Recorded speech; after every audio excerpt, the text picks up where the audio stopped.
Yeah, okay, then wait for a bit.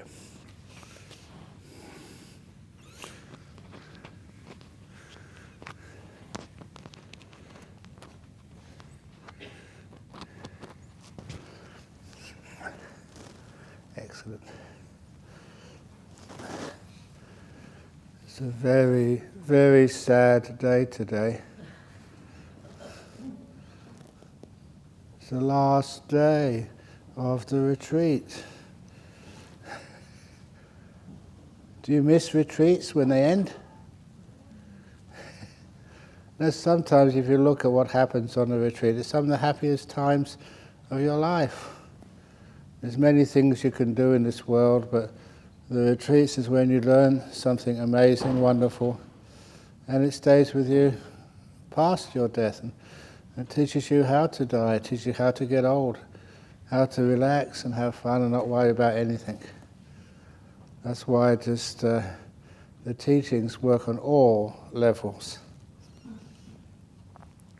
And I know that a few people got COVID, but just even looking at Christina this morning, she looks really nice and pretty healthy. So it's nice that I told her, even though she looks healthy and feels healthy, I told her to be sick for one more day, because after that we have to really exploit her and make her work hard. Take advantage of it. And it was also, PJ was telling me that this morning when I got up, there was lots of smoke around. And I wonder who was smoking cigarettes. You know, the young Joeys are coming out of the pouch now, and these young people always just misbehave. I reckon it was the Joeys. No? Somebody was making toast too early? No? But I did check, and the fires are a long way away. You know that sometimes it's what happens when we aren't wise. It's so easy to get fear coming up. And even though I remember one morning getting up and the whole of Bodhinyana monastery was blanketed with smoke. I thought, oh my goodness, there must be a bushfire really close by. So we rang up, and then when we found out the bushfire was down south, somewhere near Albany. It was about 300 kilometers away, or 500 kilometers away. But because of the weather conditions, the smoke came up, was blown over, and came down over our monastery. Weird. But you don't need to be afraid. If a bushfire comes close, we have our emergency response. And the emergency response is everybody stands in line, facing the fire, and on my command, 3, 2, 1, all together. But it's a long way away. And I'm not sure if you saw that last night, but coming back from town last night, there was so much lightning. Did you see the lightning last night? It's a really classic strikes. And of course this time of year it's the lightning causes some bushfires. But we consider that to be like a safety burn. Because when they burn some parts of the forest now, it means that they won't burn later on when it gets really dangerous. So it's all very, very lucky. Whatever happens, you always put a positive spin on it. Is that good? I hope you see that. If you get sacked from work, you go back and they found other people to do your job, and so you say, well, you're sacked. Great. You can come straight back to Jhana Grove. You're not laughing. Do you want to go back to work? How many of you want to go back to work when you get home? One or two. You're honest anyway. So one of the amazing things about life, which I hope you realize on a retreat like this, the success of life doesn't mean that everything goes your way and you're always lucky. The success in your life when you learn to adapt. And when something goes difficult for you, which you don't like to accept, Uh-oh. You got an announcement or something? Okay. Later, yeah. So, if there's something goes wrong, it's an opportunity to learn how to adapt. How many of you are leaving today, flying off somewhere? Only 2 of you, 3, 4, okay. Once I was giving some talks over in Indonesia, and they'd spent weeks arranging it, and the first stop was a talk in Yogyakarta. They'd arranged a big hall, and I was going to be giving the talk there. So I went to Perth Airport. I had my flight booked on Garuda Airlines. And when I turned up to check in, there was a big sign. Garuda flight, whatever it was I was going to fly on, cancelled. Not delayed, but cancelled. It wasn't going to fly at all. And the next flight would be the next day sometime. So I saw many people ahead of me, and they were at the Garuda Airlines desk, banging on the desk. You can't do this to me. I've got appointments, and these businessmen, they got really angry, and I felt so sorry for the flight, the person who does the ticket, the check-in. It's not their fault. And they can't just somehow get a Garuda plane to start working again. It was just cancelled. They were very angry. When it came to me, what I did, can I just use one of your phones, because I don't have mobile phones. And I just call the destination, say it's cancelled, I won't be coming today. And they said, why? And thinking on the spot, I said, you are Garuda Airlines. Bird flu. And it was a bird flu crisis. Garuda's a bird. And so even the aircraft can get bird flu, but it's like bird no fly, not bird flu. Oh, thank you for encouraging me. And so the main thing was, you just learn to adapt no matter what happens. And this is a wonderful technique. Those people who were just banging on the desk, they're just getting a sore hand. Not only just a sore hand, but also they're just getting themselves angry. Putting up their blood pressure, risking a heart attack, just over a flight which was delayed or cancelled or something. You can always get another one. And that's an interesting thing about if you've ever been on a flight and it's been cancelled. What happens? You get on the next possible flight. Not only that, but you get upgraded a lot of the time.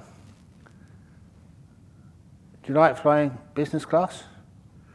Well, just like pray and hope your next flight today or tomorrow is cancelled. And there's a good chance you get upgraded.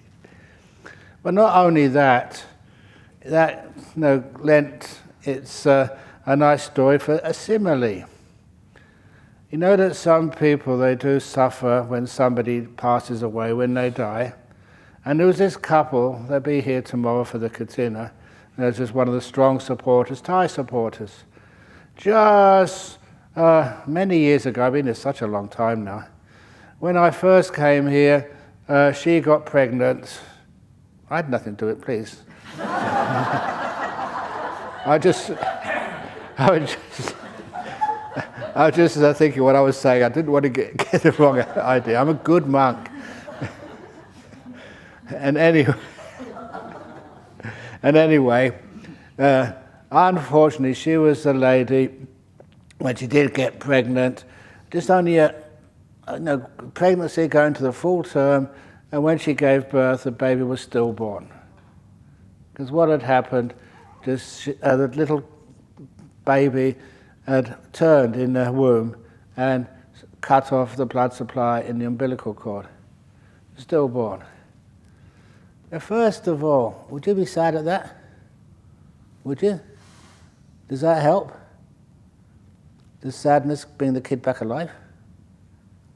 Sadness doesn't, but something else does. What they did, I'd heard about this, but the first time I'd seen it. They took a biro pen, when no one was looking, on their little newborn baby laying dead. They drew a line on its heel, just a straight line in a blue pen. And then it was cremated. Later on, she was a healthy woman, so she soon got pregnant again, and then when she gave birth, this time the doctors were really careful, giving her ultrasound, I think, every day for the last few days, just to make absolutely sure that it would be safe. And so anyway, gave her birth to a healthy baby, which has a birthmark on its heel. Birthmarks on heels are very, very rare. They're not really natural, unless someone did it before. It was born like that, with a birthmark on there. And so, of course, they realized that was their baby before. Before, its name was Charlie, a male. And this time, it was born as a female. They called it Annie. Didn't I tell you that if somehow you miss a flight, you get bumped off at the last minute, you get an upgrade?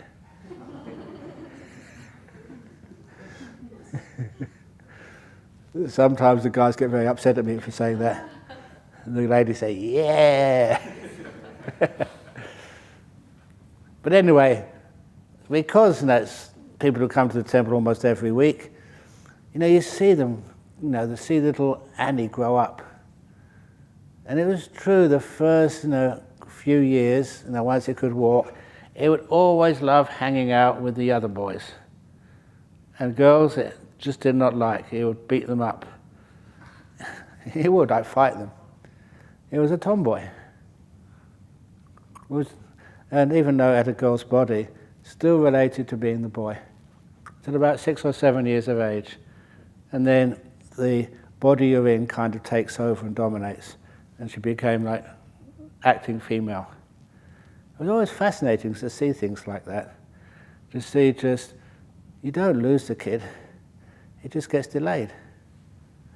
There's another couple here, Sri Lankan family. And they had a kid who was 6 or 7 years of age. More than that, maybe about 8 or 9, I'm not sure, but still at primary school. And he would cycle to school, not that far, every morning, good for his health. And then apparently while he was cycling to school one morning, he felt a bit weird, this kid. And so he stopped by the side of the road, sat down, and just died. And his father was driving to work at the time and felt there was something wrong. And just went on the path with his son to school and found him there. So I was with him for the last few moments, which was nice. But this little kid had just died suddenly like that. So they did an autopsy on him. How come? He looked very healthy. It was like a congenital defect of some of the arteries or something. No one's to blame. Just if you don't check that area, it's so rare that it's not really worth checking. That's why he died. So we did the funeral, and Ajahn Brahm did the funeral for them. And was just telling him, look, if you really want him to come back, just do some chanting or some resolution, adhitanas, and see what happens. She soon got pregnant. But when she got pregnant, they gave extra special care for the baby in her womb. And that when the baby was born, they gave it a quick test. And this baby had the same medical condition that killed the first kid. And was taken straight to the hospital, even though it was just a freshly born baby. And was actually put in the same bed, which his elder brother died in about a year before. And the same doctor, and even the doctor said, this is weird. I remember treating his little baby, his elder brother, the same condition. And even the mother now, she also agrees that's her little kid being reborn. First time, it didn't make it, 6 or 7 years. Next time, born again, still a male this time, didn't get the upgrade. But because they saw the problem straight away, that they fixed it up, and it's fine. Nice, healthy little kid now. So, if you go to Bodhinyana Monastery, as you go in the main gate there, on one of the pillars, not the first one, but just a little bit, the second one I think, they put his ashes there, and they put a little plaque in his memory. I think they sponsored that electronic gate in memory of their first deceased son. They came back again. I love stories like that because they're real, I've seen them, I know they're true. Because if any mother loses a child, I can't know the agony which they feel. So all that hope, it's not just even emotional, it's like almost biological. Isn't it? It's really a tragedy. But it's something they can do. When they do that and they found it gets reborn, it takes so much of the suffering away. And it also gives them an understanding about what this life actually is and how it works. So it's wonderful when those things happen and you can show it works. So it means your grief is not as much as it kind of should, as it normally is. Have any of you known someone in this life, in early life, and they passed away, and they get reborn and you recognize that's them? There's this Buddhist over in Sydney. He was quite a good Buddhist supporter, but no one else in his family were Buddhists. And so he had an auntie, and his auntie was a very wealthy businesswoman in Sydney. And so but his auntie just hated religion. Religions don't do anything, they just take your donations. That was her attitude. And so when she died, and they read out her will, but all the other nephews and nieces and relations got really quite a large amount of money, from her, but not him. She said, you're too Buddhist, you're too religious. You'll probably give all the money away, or at least a lot of it, so I'm not giving any to you. So he's quite disappointed in that. But nevertheless, one thing he did inherit was the little, crockery and other furnishings and stuff. And of course, he was married and he had kids. And one of the kids born after his auntie died, a little girl. And when she could start speaking, he said he went into the room with a coffee cup and just having a cup of coffee in the morning. Daddy, Daddy, that's my cup. Give me my cup. That was the auntie's cup. More than that, when they were driving along the roads, he told me, Daddy, Daddy, that's my house over there. And more interestingly, as a businesswoman in Sydney, one of the things she hated more than anything else was paying taxes. She'd do anything to get out of paying the taxes. And that was such a well-known character trait in her.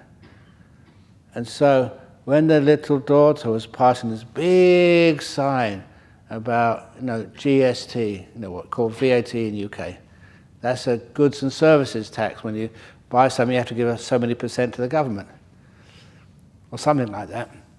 So she asked, Daddy, what does that GST tax mean? She's only about 3 years of age.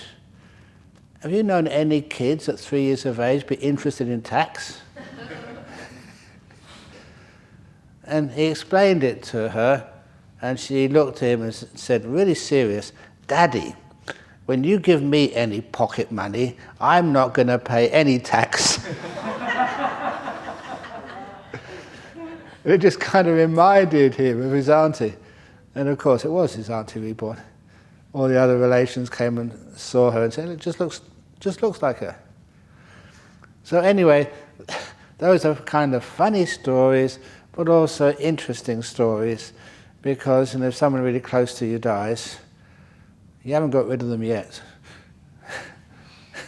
They may come back as a son, a daughter, a niece, or wherever they can. They kind of congregate in the same family or the same area. So anyhow, what I'm going to talk to today, I always do this, don't I? Every time, even the last talk. I have some idea what I'm going to talk about and then talk about something completely different. But anyway, I think you enjoyed it, I hope. But anyhow, that it's all, you don't have to look at the time, it's another 40 minutes yet. Be in the present moment. So, when, this is a good example of being in the present moment. These retreats which we have here, they're nice and soft and comfortable, I hope, for you. But there was this one friend of mine. He was a New Zealand, a Kiwi. And I think we both ordained around the same time. But he decided to ordain in a Korean Buddhist order, a very strict one. Not just using the stick, but they would have a retreat every year, 60 days. Not 9 days, not 8 days, 60 days. Would you like to have a 60-day retreat? 60 days of peace and bliss. Unfortunately, it wasn't like that. You had your place in the meditation hall where you sit, a little cushion. And you'd start in the morning, maybe 4 o'clock. You'd sit for 45 minutes. Then you'd get up when the gong went, and you all had to walk like in a procession around the hall. And then afterwards, after 50 minutes, gong went, sit back down again. 45-minute sit meditation, 15-minute walk meditation. 45 minutes sit, 15-minute walk. And then there came the time for, I think, the first breakfast. You didn't go to the hall for breakfast. You sat down where you were, and this plate of food was brought to your seat. You had to eat it there. And then after 15 minutes was taken away, more sitting meditation, another 15 minutes walk, 45 minutes sit, 15-minute walk, until the bell went, and that was lunch. And at lunchtime, you carried on sitting there. The tray of food was brought to you to eat right there. And then 45-minute meditation, 15 minutes sit. If you wanted to go to the toilet, you can actually put your hand up, get permission, but only be for 5 minutes. You had to come and sit down again. 45 minutes sit, 15-minute walk, 45, all during the day. And if you wanted to go and see the master for an interview, he told me the master was very, very, very, very different to me. I'm always kind to you. How are you? You sure that the meditation's okay? This fellow was really mean and aggressive and even violent sometimes. If he said, well, I've been very sleepy in meditation, out comes the Zen sick whack. Zen stick, not the Zen sick. The sick comes afterwards. But anyhow, so most of the time people didn't want to ask any questions. That's kind of a good idea if I want to have less interviews. I should be more fierce. I know there's places you can go to, like charm school. I want to have the opposite. Do they have in Singapore, like, fierceness school? Yes. They do? The US military. I'm too old for the military. Anyhow, so that was really unpleasant. There's no jokes in any talks. There's no, I'm saying this carefully, no kindness in any of the interviews. And it was just sit, walk, sit, walk, sit, walk, all during the day. When it came to the evening time, I think they finished about 9. So 9 o'clock, the day was over. Did they have a bed to go to? No, they just had another mat, and they slept exactly where they were sitting. all in the same room. And he said those monks who were older than him, who were really just, had lots of experience, they never even slept. They went out into the garden and meditated in there. You're allowed to go in the garden at night time. That really, really made him upset. Just doing one day of meditation, that was hard enough. And all these smart addicts who go and sit outside and they don't sleep, that was really sort of making him feel very, very grumpy. But anyway, he lay down and slept. But when you're really exhausted and tired like that, as soon as your head hit the pillow, then gong, you wake up again because it's 4 o'clock in the morning. Time goes so quickly when you sleep like that. And another day, 45 minutes sit, 15-minute walk, 45 minutes sit. And by this time, after the first few days, his back was really like being tortured. His butt and his knees were exploding in pain. He was usually a very fit young man. But because of repetitive strain injury, of sitting and walking and sitting, it really sort of started to get very sore. And that was only the first week. And he looked at all the other monks who were sitting there, all these other Korean monks. He was the only Westerner. And he kind of thought, Kiwi pride. I'm not going to give in while all these Koreans can manage it, so I'm going to just bear with it. And he managed the first week. It wasn't any bliss, it was just pain. But he kept with it. And day after day, it was very hard to endure. But eventually he got to the end of the first month, the halfway point. Have you ever noticed that for some reason or another, we can bear with it until it gets to the halfway mark. And then we think, I've got halfway, so I'm sure I can endure for the next 4 weeks. But the second 4 weeks are always much longer than the first 4 weeks. They still have the same 7 days and 24 hours a day, but emotionally it's much, much longer. So it got eventually to 5 weeks. That last week, the 5th week, was like sort of a whole month, 6 weeks. And all the time he thought, if I give in now, and he really felt like giving in, that's like being unfaithful for all the endurance he'd done so far. Got to the 7th week, only 1 more week to go. And that last week was really long and really painful. Be careful, if you don't know how to be in the present moment, you start thinking only 1 week to go. That week becomes really long. And anyway, it came to the last day. This is the last day of this retreat. And when he woke up, he was still really tired and sore and aching. But it's only just a few hours to go. He said, I can surely manage this. But those hours were like stretched out. They almost looked like infinity to him. Sometimes, when he was meditating, sitting, he'd just open his eyes to peek at the clock. It can't be that slow. The 45 minutes must be up now. It was only 4 minutes. That's what happens when you start expecting and really wanting time to go quickly. And when it came to the last meditation of the whole retreat, they always used to have this tradition at the end of the retreat. In Korea, it was like hot baths. And he was just looking so forward to the hot bath. Imagine at the end of the retreat, you can lay in the hot bath and allow that beautiful warm water to soak away all that tightness and pain and aches in your body. Oh, bring on the hot baths, he was thinking. And also they would have a feast as well. It's the Korean tradition, Mahayana. And he was looking forward to, instead of sitting down there and eating whatever's put in front of him, he could actually choose.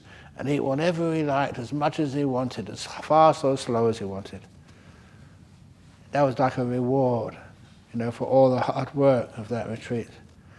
So I was thinking, I'm going to eat this first, and then I'm going to eat that, and then I'm going to eat something else. He started planning it all out. And then he opened his eyes. Again, only 2 minutes had gone past. And that's when he told me, he started kind of fantasizing. What if it happens? I mean, it can happen. It's bad luck, but it can happen. What if in that last 45 minutes, the battery of the clock fades? What if the clock stops and gets stuck? And he has to meditate the last meditation for 2 hours? Those are all the stupid thoughts you have. So that last meditation session of 45 minutes, it lasted forever. Sometimes that happened when I was a young monk. That you have to wait till Ajahn Brahm to ring the bell before you could actually leave. So you know what I thought? I thought, as a kid, as a boy in London, we had these pea shooters, little tubes, and you put a little hard thing in the middle of it, on the end of it, and I thought, I can easily make a little pea shooter, and there's plenty of little stones in the forest, and I would just practice first of all. You have to practice and make sure you're accurate. And then, when the meditation I'm getting really sore and I want Ajahn Brahm to stop and ring the bell, he doesn't ring the bell, I'll just get my pea shooter out and ding! That's what I thought. I never had the guts or the nerve to do that. But anyhow, that's what I was fantasizing. And anyway, eventually, it has to happen. The last meditation was finished. And the teacher, the meditation retreat is now over. He felt just so much sense of accomplishment. 60 days of meditation. Even though he wasn't enlightened, he had lots of endurance. And after, he said, bring on the hot bath, bring on the food. And then the head monk rang the gong again. Excuse me, but before you leave, during the interviews, 2 or 3 of you monks have told me how valuable this retreat has been and how much you progressed on the path. And you've requested, can we extend the retreat for another week? I think that's a good idea. No bars, no feast, sit. The retreat's extending for another week. Imagine that was you as that Kiwi monk. Oh, he said never in his life that he felt so much ill will. But he said his mind didn't wander, his mind was focused on trying to work out who those 2 and 3 blooming monks were who made that stupid suggestion and what he was going to do to them when he found out. He was really angry.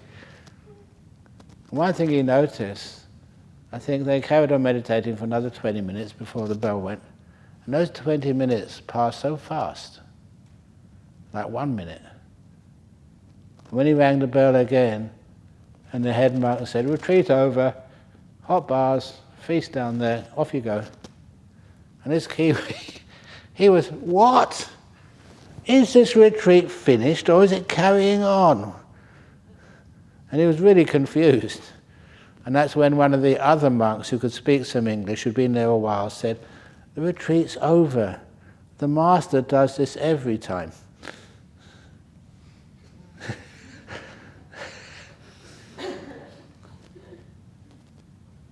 So, many of you in your interviews have been telling me how wonderful it's now extended for another 7 days.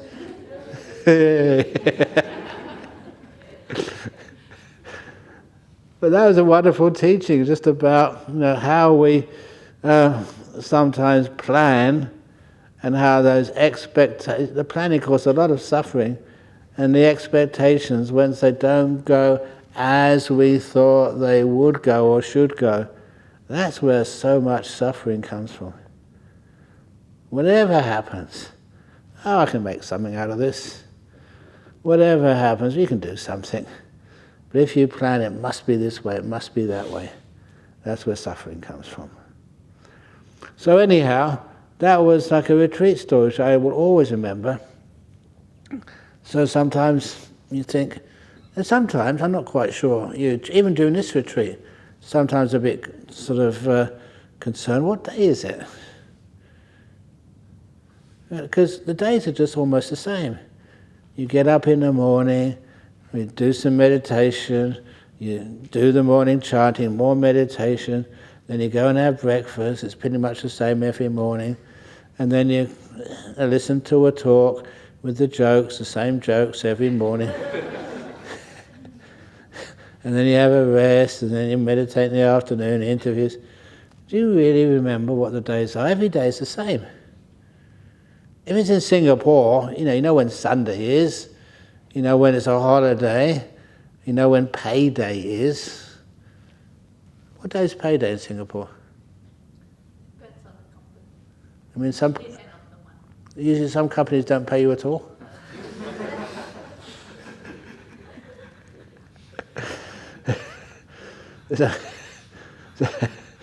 Anyhow, so because the days are pretty much the same, sometimes we forget.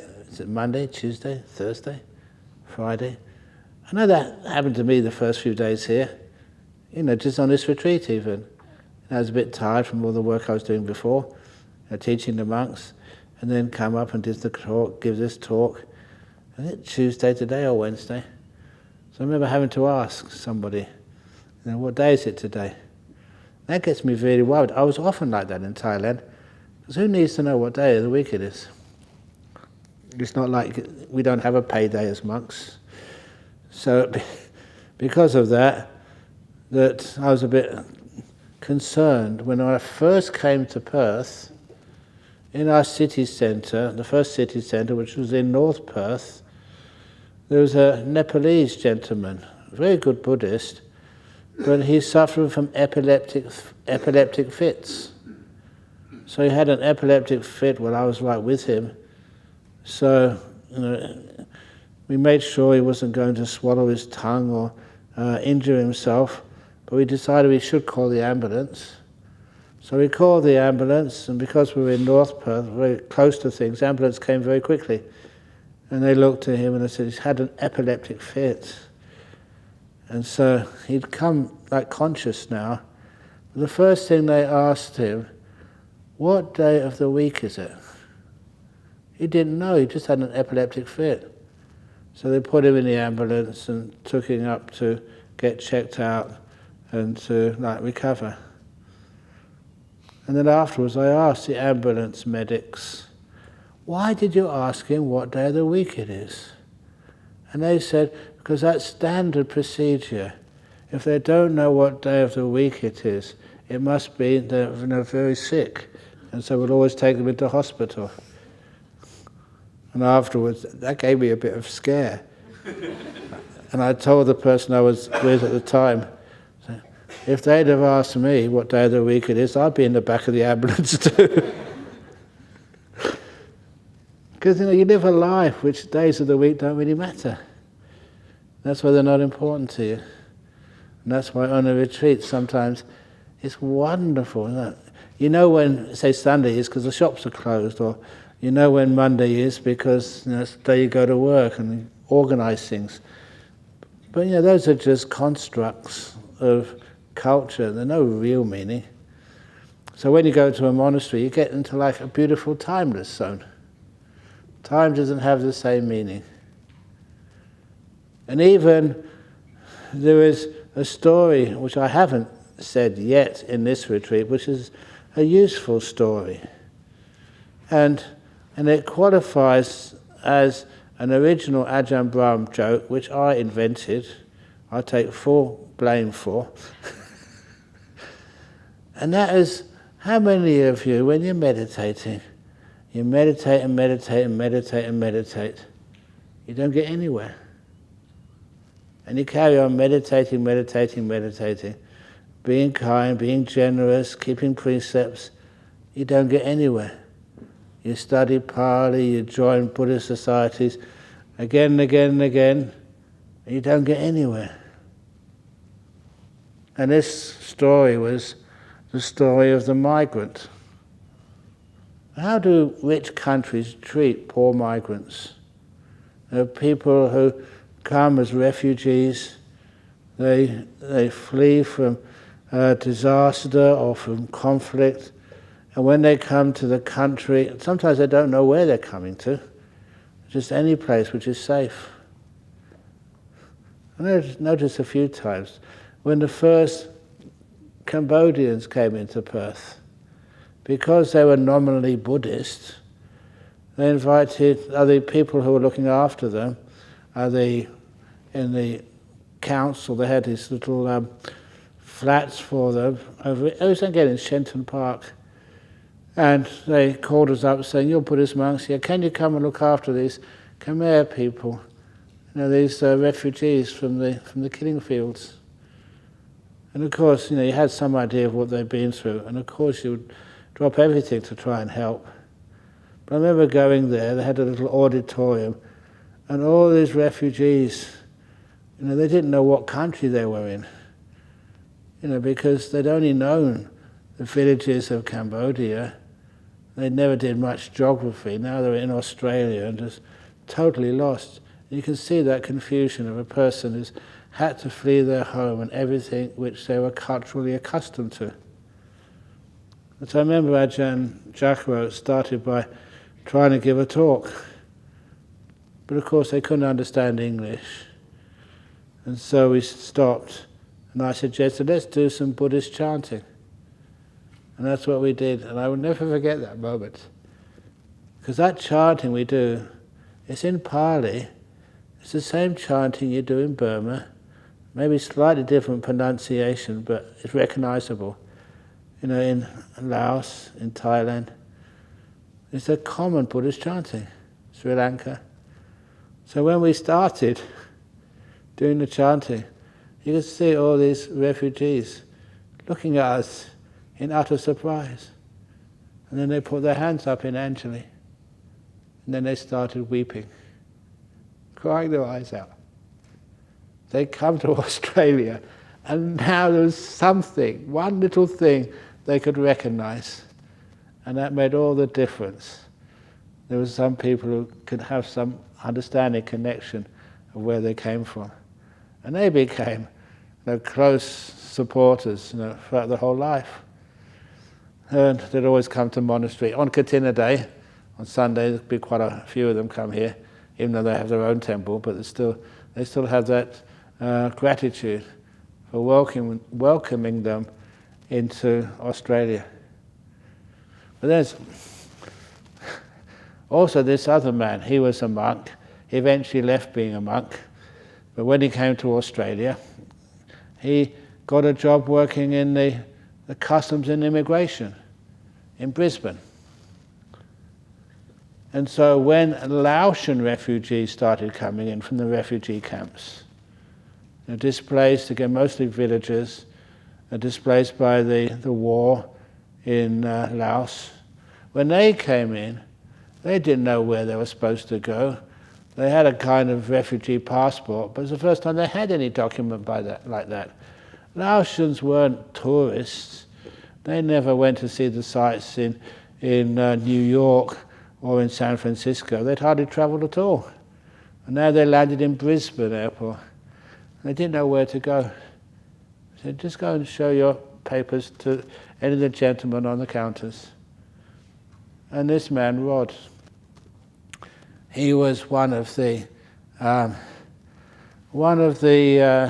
customs and immigration officials on one of the counters. And this first totally lost and confused refugee, Laotian refugee, he addressed him, Madasai. That's like saying hello. It means like, where are you from? Madasai, Penjang Dai, how are you? And this refugee burst out crying. Someone could speak his language. And so he started speaking Laotian to the ex-monk, and the ex-monk carried on speaking Laotian back to the refugee. And all these refugees, maybe about 60 or 70 of them, they all came to the same counter. They were not going to go to any other customs official, except for the guy who could speak their language was welcoming him. It's such a beautiful part of, you can imagine if you were sort of a person like that, fleeing your home, someone can actually welcome you. It's beautiful. Those kind of acts of kindness I will never forget. Anyway, where did I start from? I start from one story and I do another little story, which is connected. But I've got to rewind now to go back to where I started. I started, with having to know the day. Having to know the day, and also the story of the migrant. So this migrant, really smart guy, he migrated into Australia with his family. And this is actually relevant to the meditation. I promise.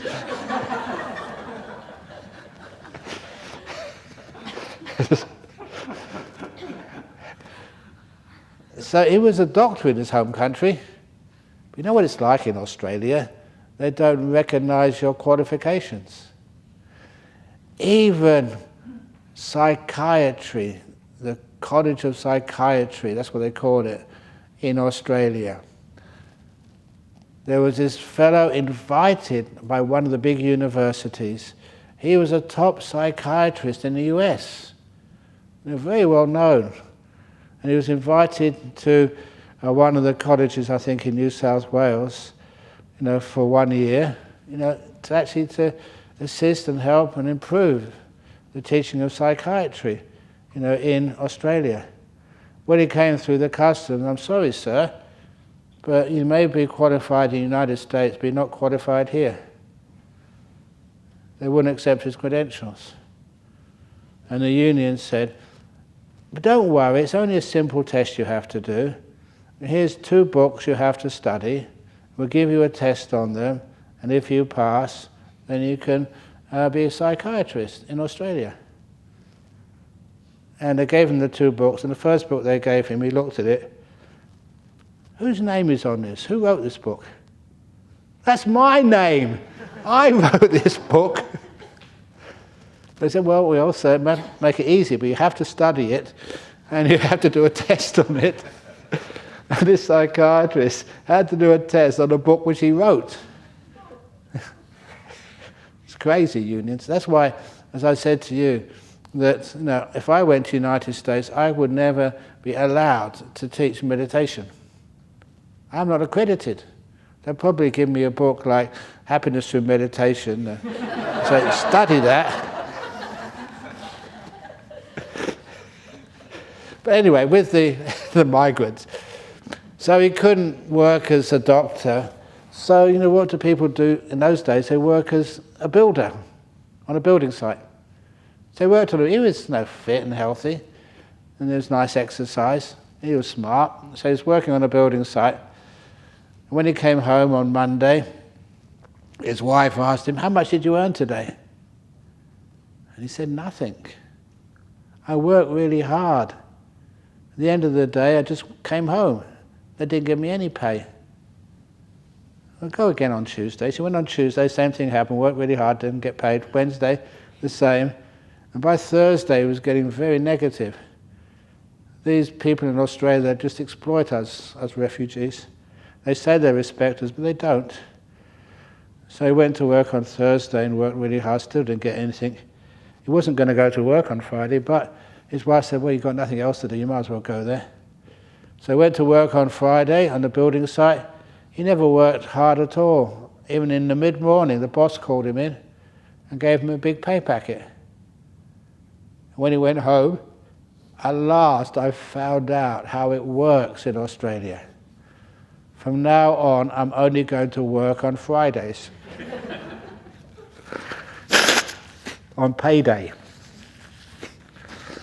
That's like the connection with meditation. Sometimes you get a really nice meditation. You get payday.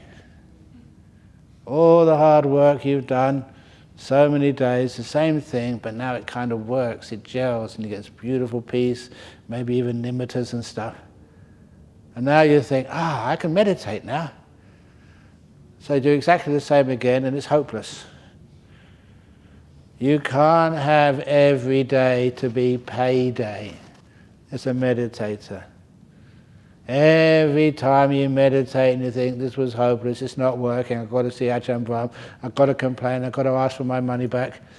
Every time you feel like that, remember, it's like the builder working hard on Monday or Tuesday or Wednesday. You're building up credit. And when you get the paycheck, it's because of all those meditation days you were sitting here thinking you're getting nowhere.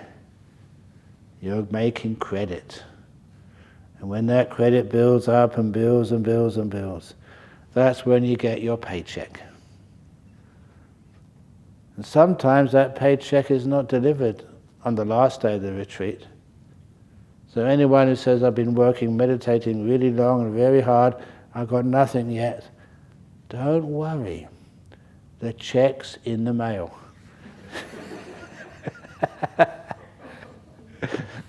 Whatever it is. And it does work.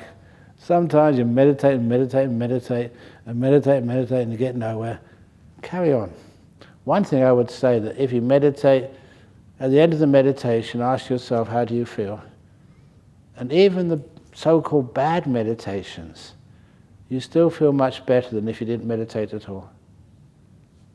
And that's why one of these meditation teachers told me, there is no such thing as a bad meditation.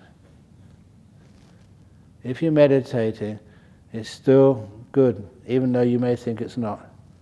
You're learning. You're at least aiming in that direction. You're inclining in that direction. You are literally building up the credit. And once the meditation starts to work, you realize what I'm talking about is true. If you didn't do all those other types of meditation, all those other meditation which didn't work, you wouldn't get the paycheck. And when it comes, you don't know when it's coming. That's also the lovely thing. When I got my first really nice meditation, I couldn't believe it. So why me? I'm not doing much more than anybody else. It just, some of the other meditations you've been doing, all that time I never got anywhere. When it did get somewhere, you understand why. And as I said with 1,000-petal lotus, it's not that you are unable. It's not that you can't do it. It's not that these jhanas are just too far removed from you. That 1,000-petal lotus simile has so many advantages to it. One is that you know that those deep meditations are right inside of you right now. The heart of the lotus, you just need to learn how to be patient enough to allow those lotus petals to open naturally. So you don't think, this is the last day of the retreat, oh my goodness, I haven't got anything yet. So you see that, some lotus flower, and you start pulling them apart. I've only got a day to go. And you pull, and you destroy the lotus. That's no way to open it. And someone said to me, maybe add the word contentment or patience to those two qualities of mindfulness and kindness. I say that's part of kindness, the contentment, patience. There's two types of patience. The first type of patience is waiting for something to happen. That's not patience at all. That's looking into the future. That's like that Kiwi monk in a 60-day retreat, waiting for the bell to go to end the retreat. That's suffering. What patience really means is being here in this moment, being kind to it. Just like a doctor treating a patient, or like a waiter treating the customer. You look there, and you don't So you've been on that first course long enough, sir. Here's the second course. And someone actually did that to me once. Interestingly enough, I'll share the story with you. Another sort of story, totally nothing to do with meditation. Once I received this invitation, this really neat invitation, to a state dinner with Queen Elizabeth in Canberra. Wow. I was busy that day. I don't usually do this. I cancelled the previous appointment. And I talked with the monks about it. I said, yes, you must go. But it did say Ajahn Brahm and partner. They always say that. So I couldn't take any other monk from Perth. So I called up Ajahn Sujato. He was in Sydney and he didn't mind going to Canberra, it's not that far. So he was my partner.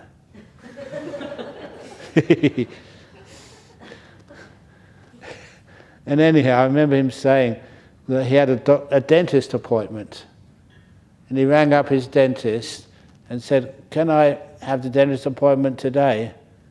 And he said, we can't change appointments like that. And Ajahn Sujato said, it's important. Why? I'm meeting the Queen Elizabeth tomorrow. Fair enough, you come to my surgery now. That's a good excuse. But anyway, when you go to these big state dinners, they really do their research. I was really impressed. They found out, what can a monk eat in the evening? They know that everyone else was having macadamia nuts and this curry or that sort of lamb chop and potatoes or whatever. But they asked, what does a monk eat? And someone was really smart. They said, we can eat cheese, we can eat chocolate, as long as it's dark chocolate. So the first course for me was this amazing, delicious brand of cheese. I forget what it was, a local brand of cheese. That was really high quality cheese. I mean, it was like Queen Elizabeth's dinner. You'd expect it to be not just little stuff which you peel out of a plastic bag.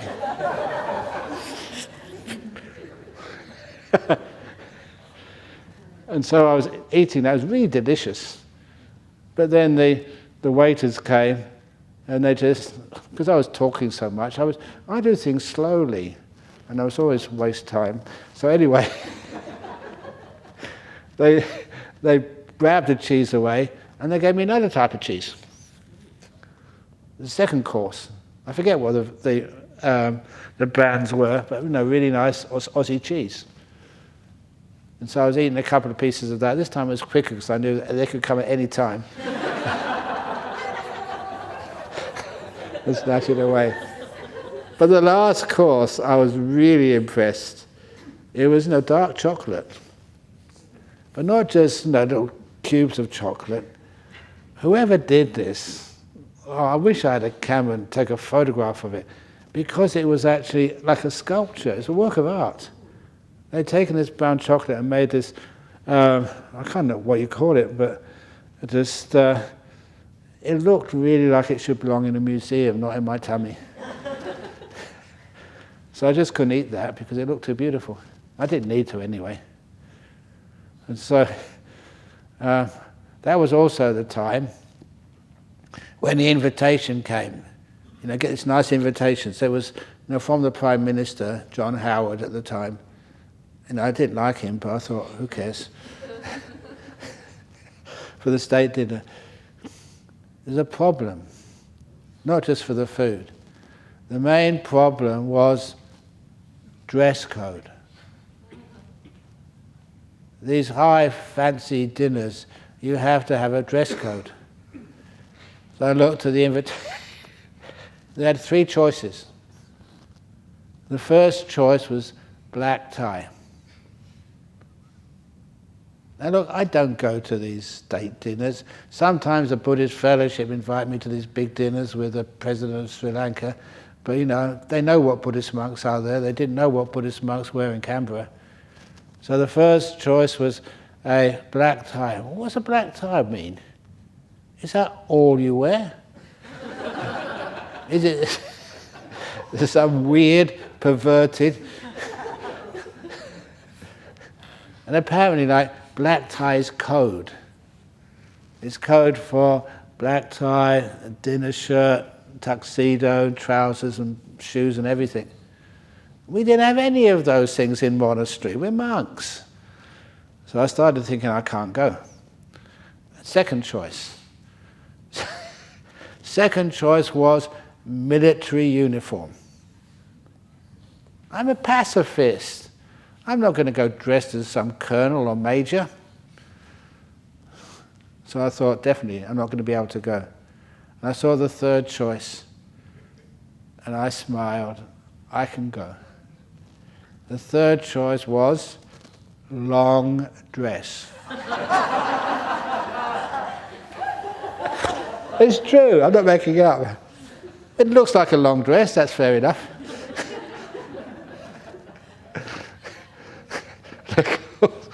When I went there, I got stopped by security, of course. Are you meant to be here? Said the security, and I got the invitation. Yes, I'm supposed to be here, so she let me in. There's a nice, interesting things you get to do as a monk in Australia. But anyhow, where was this coming from? Oh yeah, the paycheck.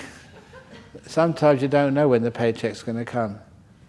In Buddhism, that was my simile about the paycheck and the migrant.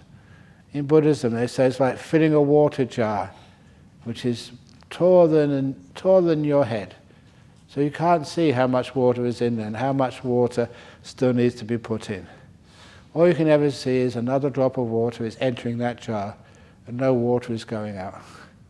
So you know it's only a matter of time.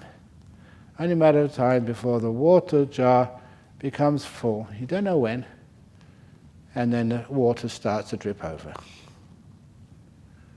I know that many people, they're always very challenging. I encourage that. And they start saying, but. You can always bang the jar to see if you can find out how much water is in there. Or get a mirror and put it on the top. Trying to figure out all sorts of ways, to beat the system and find out how much more meditation you need to do.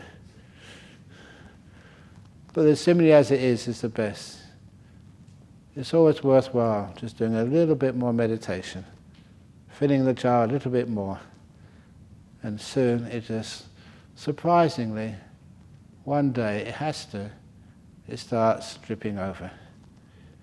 Beautiful nimittas, incredible jhanas, amazing insights. That's just the path. That's how it works. Okay. Sadhu, sadhu, sadhu. That's a little bit about meditation. But anyway, we're having a break now. And after the break, we do a loving kindness guided meditation. So 15 minutes break. So those of you who want to go to the toilets, it's first come, first served. So on your marks, get set. Or you can go to your own cottage to use the toilet. Cheating.